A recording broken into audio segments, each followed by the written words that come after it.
বছর আমলে সেখানে কি করে এখানে দুইটা লাগাতে হয়। অবশ্য নেত্রী ঝোঁকের কারণে সেটির কারণে হাত দিয়েছেন।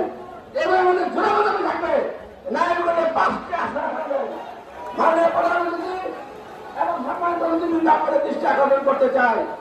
নারায়ণগঞ্জে 5টি আসন আছে, পার্লামেন্টে 5টি আসন আছে, আমাদের 5টি কনস্টিটিউয়েন্সি আছে। এর মধ্যে 2টি আপনারা রাজনীতি দিয়ে আসছেন। এতে আমাদের অনেক কর্মীরা নিগৃহীত করা বঞ্চিত। আমি সভাপতি সাধারণ সম্পাদকের নাম ঘোষণা করা হবে। তাদের কাছে অনুরোধ থাকবে যারা অন্তত 15-20-25 বছর কথা আওয়ামী করে আছেন, যারা পুরো নেতা, যারা ত্যাগী নেতা, তাদের অবশ্যই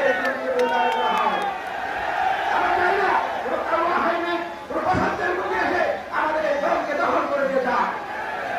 আমরা চাই না আমার দলের কোনো দুর্নাম হোক, আমরা চাই আমার করে আমার দলে ঢুকে আমার দলের ক্ষতি করুক। আমরা চাই না এগুলি আমাদের মাননীয় সাধারণ সম্পাদক প্রায় বলে থাকেন কারণ হবে সভাপতি সাধারণ সম্পাদকের নাম ঘোষণা করা হবে।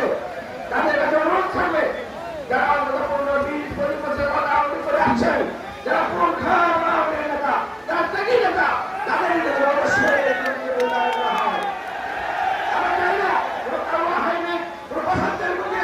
আমাদের এই দলকে দখল করে দিয়ে যায়। আমরা চাই না আমার দলের কোনো দুর্নাম হোক, আমরা চাই আমার করে আমার দলে ঢুকে আমার দলের ক্ষতি করুক। আমরা চাই না এগুলি আমাদের মাননীয় সাধারণ সম্পাদক প্রায় বলে থাকেন কারণ সম্মানিত প্রধান অতিথি, আমাদের বাংলাদেশ আওয়ামী লীগের প্রেসিডেন্টের সদস্য, আমাদের প্রিয় নেত্রী জননেত্রী শেখ হাসিনা অত্যন্ত আত্মবাহী ব্যক্তি ডক্টর আব্দুল রাজ্জাক আজকের এই সম্মেলনের প্রধান অতিথি হিসেবে সম্মেলনের উদ্বোধন করবেন। একটু পরেই বৃষ্টির কারণে আমরা একটু দেরি করছি, কারণ সেখানে মিডিয়া হয়ে আসছে। জয় বাংলা, জয় বঙ্গবন্ধু। কোন নেত্রী আছেন? কোন সে নেত্রী? কোন সে নেত্রী? শেখ হাসিনা, শেখ হাসিনা। স্লোগান হবে আমাদের মাননীয় নেত্রী জননেত্রী শেখ হাসিনার স্লোগান।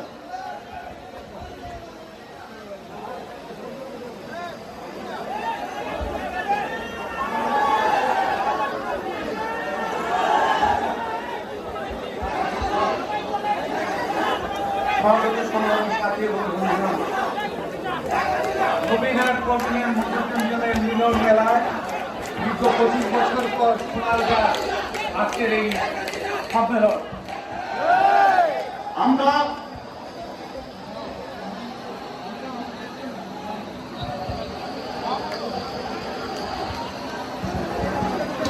আজকে আমাদের এই ঐতিহাসিক সম্মেলনে স্বাগত বক্তব্য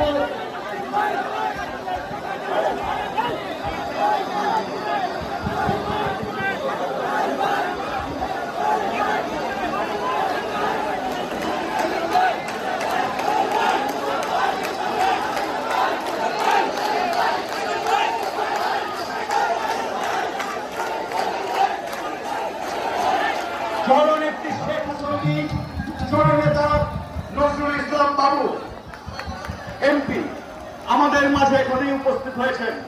আমরা জানি আমাদের এই বৃষ্টিতে কিছুটা বিলম্বিত হচ্ছে, কিন্তু আমরা এখানে বৃষ্টি মানি না, রোদ মানি না।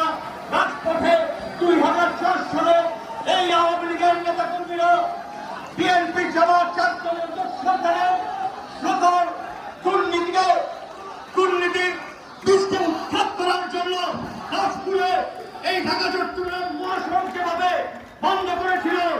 মাননীয় নেতৃবৃন্দরা সেটা জানেন। আজকে দীর্ঘ 25 বছর পর আমাদের এখানে সম্মেলন হচ্ছে। আমরা ঐক্যবদ্ধ কেন্দ্রের থেকে আমাদের সাংগঠনিক সম্পাদক মির্জা আজম, মাননীয় সংসদ সদস্য কিছুক্ষণ পরেই উপস্থিত হবেন। আমাদের নেত্রী, কেন্দ্রীয় নেতৃবৃন্দ, আওয়ামী লীগের ভবিষ্যৎ